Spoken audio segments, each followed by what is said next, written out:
அதாவது ஆனா இப்போ வந்து 2026 நடக்கவிருக்கிற சட்டமன்ற தேர்தல்ல உங்களுடைய வாக்கு யாருக்குண்ணே? அதாவது என்ன சொல்லலாம், இப்ப போக்குவரத்து சரியில்லை, நிறைய இடத்துல பாத்தீங்க அப்படின்னா குண்டு குழியுமா ரோடு இருக்கு, அதெல்லாம் சீரமைக்கிறதுக்கு எந்த ஆட்சி வந்தா நல்லா இருக்கும் அப்படின்னு நினைக்கீங்க?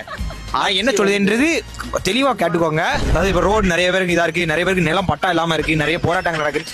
அதை பத்தினா உங்களுடைய கருத்து, அதை மட்டும் மக்களுக்கு ரொம்ப சூப்பரா தெரிய வச்சுக்கோங்க. நான் என்ன சொல்ல வரேன் அப்படின்னா, மொத்தத்துல ஒரு உங்களுக்கு வயசு எத்தனை? ஓகே, அப்போ ஓட்டு கன்ஃபார்ம் ஆயிட்டு போட போறீங்க, ஓட்டு போட போறீங்க அப்படின்னா அது கரெக்டா போடணும். ஏன்னா மக்கள் எல்லாரும் என்ன நினைக்கிறாங்களோ அதை பத்தி தான் போடணும். அப்போ வந்து யாருக்கு ஓட் பண்ணுவீங்க? நான் வந்து உங்களுக்கு கேட்க ஜஸ்ட் ஒரு கொஸ்டினா, யாருக்கு இப்போ ஸ்கூல் போற குழந்தைங்களுக்குலாம் எதை கொண்டு வந்தா முன்னேற்றலாம் அப்படின்ற மாதிரி நினைக்கிறீங்க?